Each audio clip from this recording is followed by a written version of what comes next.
Jemi rikthyer sërish së bashku në transmetim të drejtë për drejtë. Jemi në rubrikën Opinion tani dhe me ne në studio është zoti Fatos Lubonja. Përshëndetje zoti Lubonja, mirëseardhët. Mirëseardhët. Ndihmë sekretari amerikan i shtetit ka mbritur në Tiranë, po zhvillojnë takime kryeministrin Rama, nesër takohet me Metën, Bashën, kryemadhin e kështu me radhë. Është figura ndoshta më e lartë që vjen në kuadrin e ndërkombëtarëve që vinë për të zgjidhur krizën. Është një déjà vu në fakt, situatë që ne e kemi parë dhe herë të tjera, duket se sërish ka shpresa që kjo mund t'i uli palët në tryezë. Shikoni unë fakt hapësira për zgjidhjen e kësaj krize politike. Nga sa di unë, para zgjidhash, ai nuk është se vjen për Shqipërinë, nuk është nisur nga Amerika për të zgjidhur krizën shqiptare, sepse ne jemi mësuar gjithkohës që e shohim vetëm në qendër të botës edhe na duket sikur erdhi ai për të na zgjidhur ne, kupton?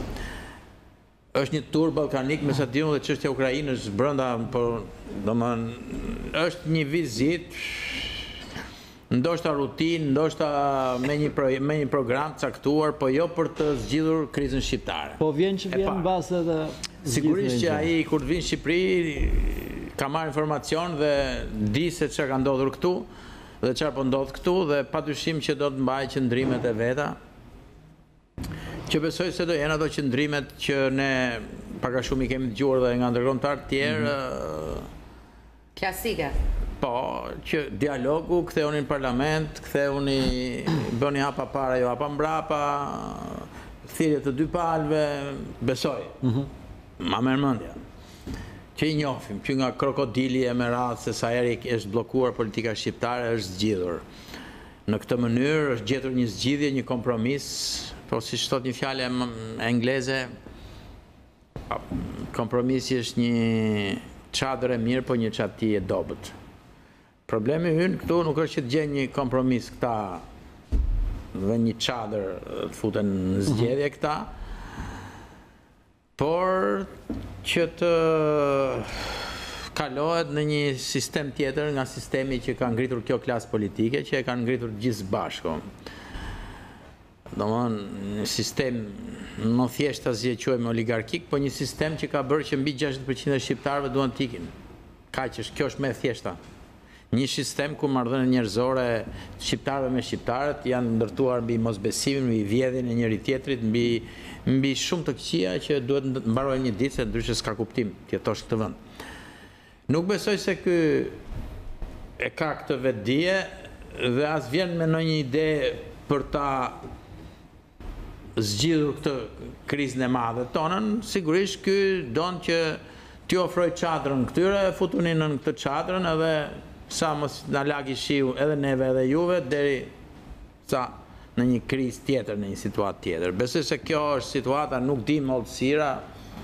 Do të presim për të dëgjuar të tjera mollësira. Megjithatë, të gjithë bëjnë thirrje për ta zgjidhur këtë krizë, po palët janë sërish në pozicionet e mëparshme. Nga ana tjetër, edhe pse kjo krizë nuk po zgjidhet, edhe pse nuk ka sinjale për arritjen e një marrëveshje të mundshme mes palëve, Partia Socialiste është regjistruar në Komisionin Qendror të Zgjedhjeve duke treguar se do të hyjë në zgjedhjet që po afrojnë, pavarësisht bojkotit ose jo nga opozita jashtë parlamentit të zgjedhjeve vendore. Si e lexoni këtë hap të Partisë Socialiste, zoti Lubonja?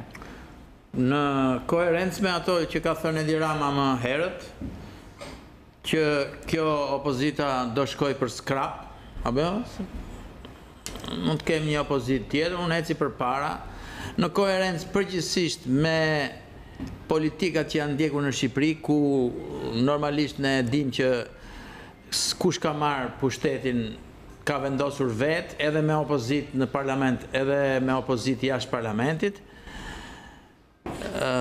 derisa ka ardhur një rotacion që ka përsëritur historinë nga krau tjetër.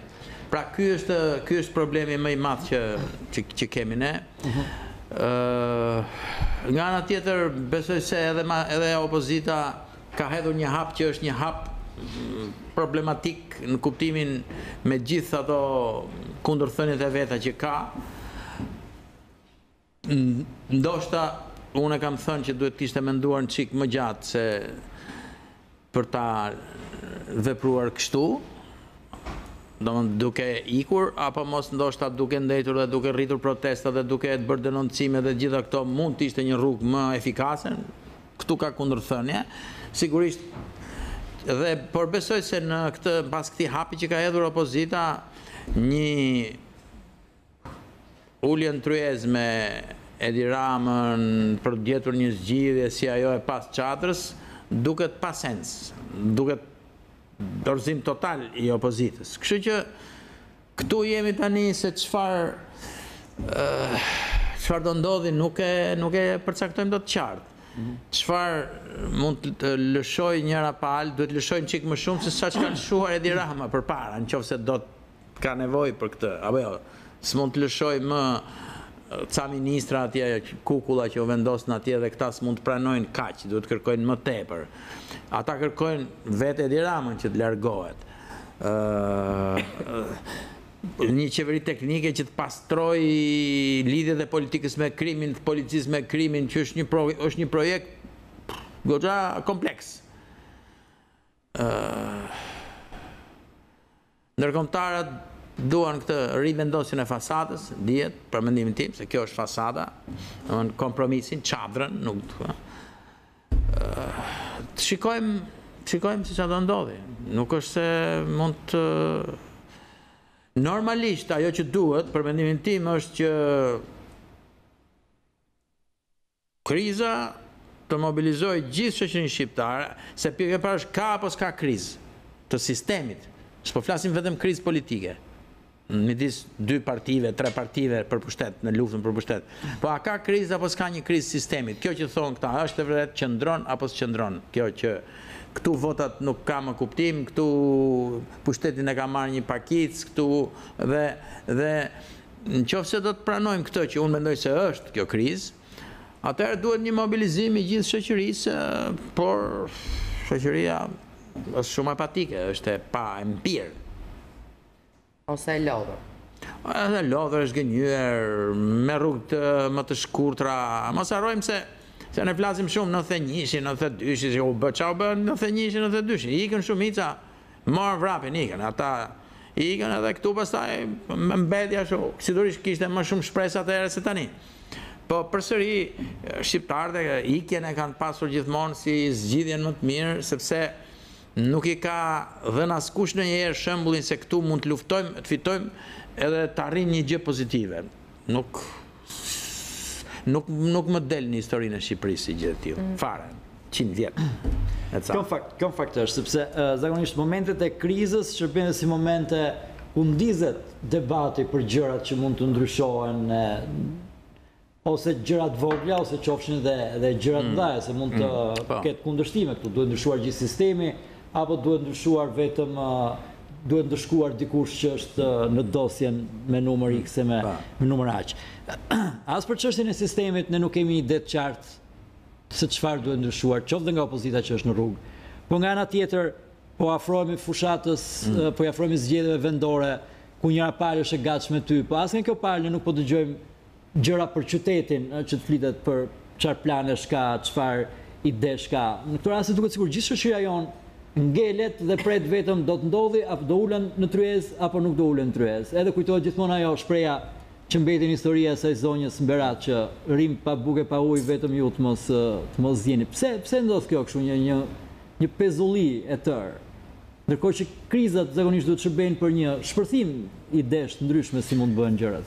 Po normalisht po të shikosh dhe etimologjia e fjalës krizë ka brenda nga greqistja vjen ndarje, analizë, ndarje, kur ndanë, kur gjën dhe që në një farë kuptimi është një thirrje pastaj për analizë.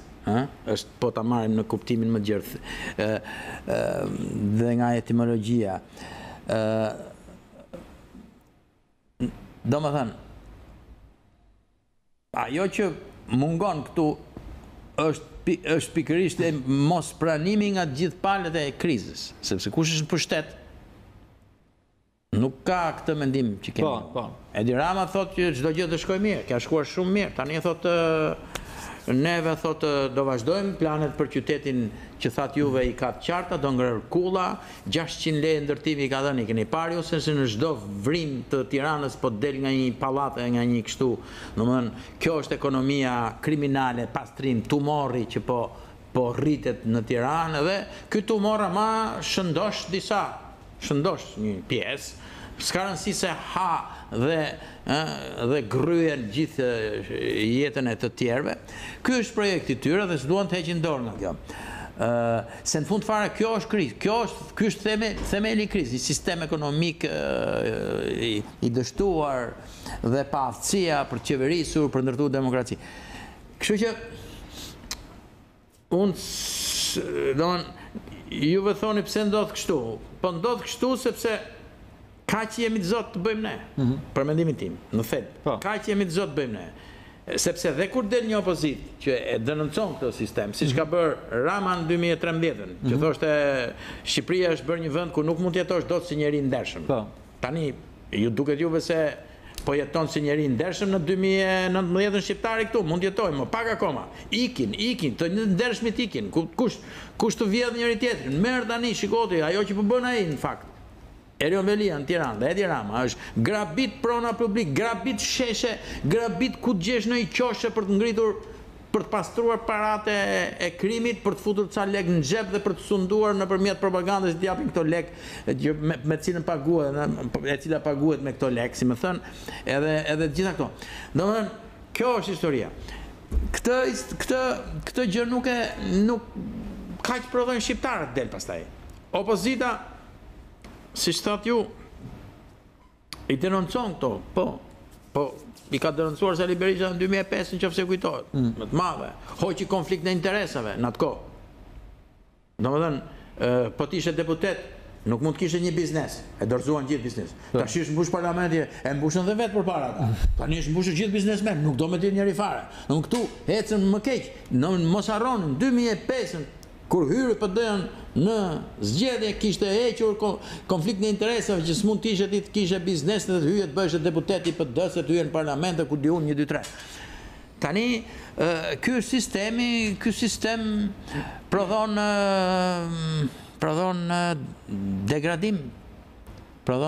degradim, kështu që ky konflikt mendoj unë se është pjesë e këtij, ndoshta grahma e fundit e një lloj nevoje për ta ndryshuar sistemin.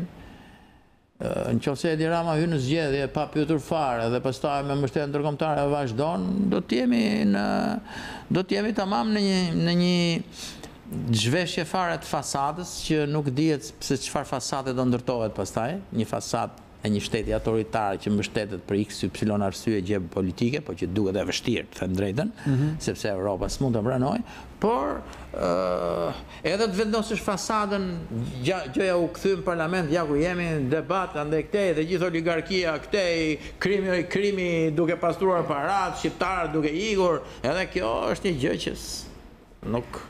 Opozita që qëndron në rrugë po përpiqet ta zhboj këtë realitet. Forma që ka gjetur është ajo e qëndrimit në rrugë, djegjes së mandateve, protestat që vazhdojnë, po kaq kemi parë deri tani dhe nga ana tjetër kemi kryeministrin që vazhdimisht thotë se ne do të vazhdojmë përpara dhe se nuk heq dorë nga pozicionimi i tij. Ka një protest tjetër të opozitës së bashkuar që qëndron në rrugë, që është njoftuar se do të ndodhë të shtunën. Dhe ka një ndryshim orari. Mendoni se kjo është një strategji e tyre në kuptimin që ndoshta nuk do të jetë vetëm ajo lloj proteste që kemi parë deri tani, por mund të ketë forma të tjera rrugës, pra mund të qëndrojnë aty për shembull dhe të mos largohen më nga rruga. Çfarë prisni të ndodhë të shtunën, zoti Lubonja?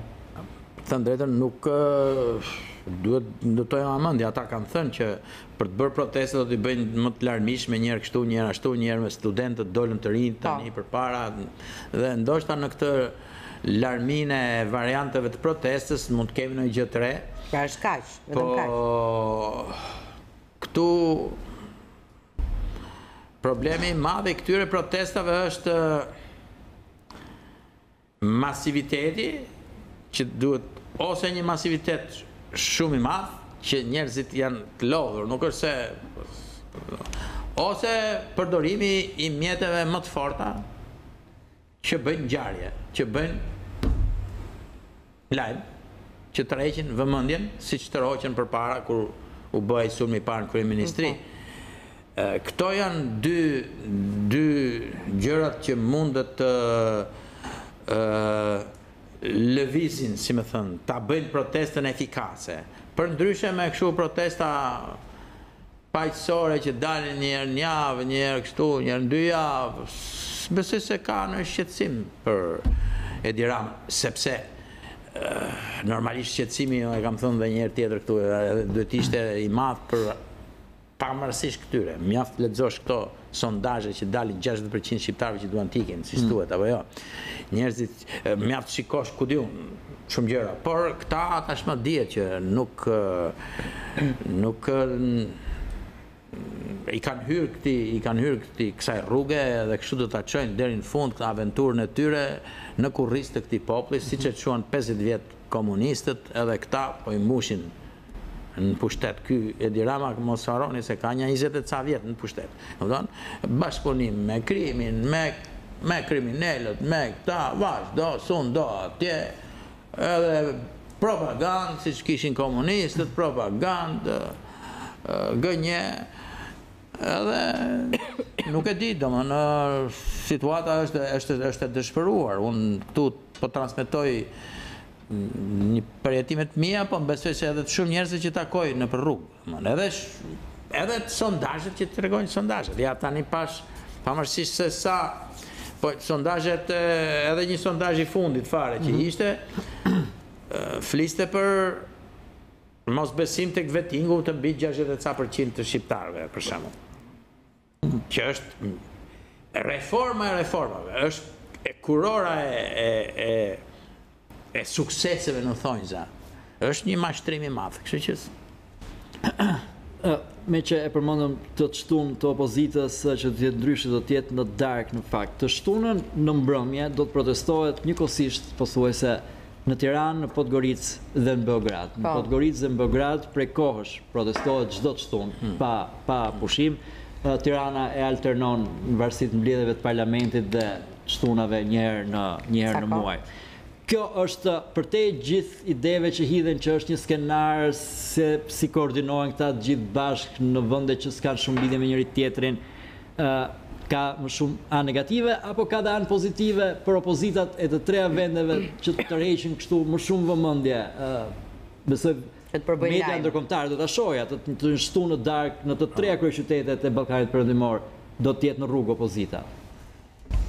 Kjo është pozitive në një kuptim që tregon botës se diçka ka ndodhur në këto vende, këto 30 vjet.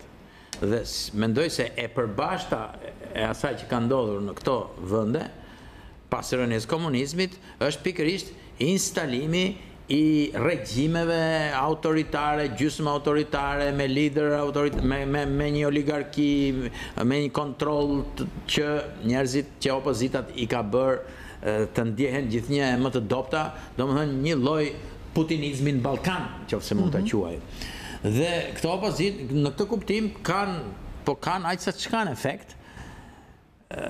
Tek ne ndoshta edhe më shumë se sa ndej, sepse i kthehemi përsëri asaj temës që protestat fund fare nuk duhet bëhen për të tërhequr vëmendjen e ndërkombëtarëve, që të vi ky amerikani, pastaj edhe kur të vi këtu të vi me një mendje tjetër, shikoj edhe në Serbi dhe këtu çka ka ndodhur në Shqipëri, po tamam, kemi regjime autoritare, kemi kështu, kemi dy, prandaj duhet të lëvizim. Padyshim, kjo ka rëndësi.